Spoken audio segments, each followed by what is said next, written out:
美国职篮 NBA 金州勇士今天以131-104击退洛杉矶快艇，确定成为西区季后赛头号种子。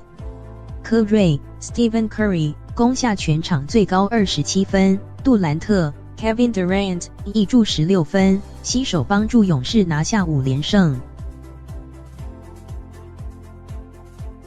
快艇今天在第3节进行3分钟左右，还以61-68紧咬勇士，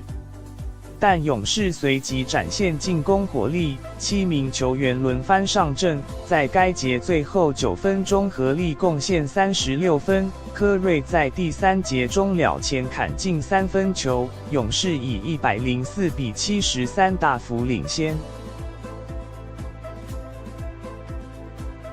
今天两队共24名球员上场，通通都有得分记录，其中13人是勇士球员。拿下这场比赛胜利，勇士在主场甲骨文体育馆 Oracle Arena 留下例行赛1166胜770败纪录。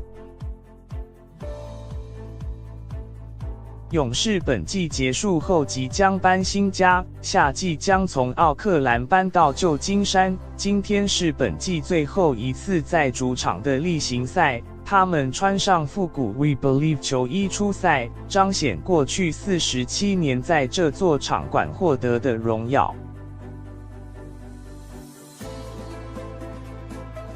勇士总教练科尔 Steve Kerr 赛后受访时表示，47年来，球迷始终和勇士紧紧相连，且老实说，这些年中，很多时候勇士的成绩并不理想。今天赢球后，勇士确定西区龙头的位置，季后赛首轮将对上第8种子。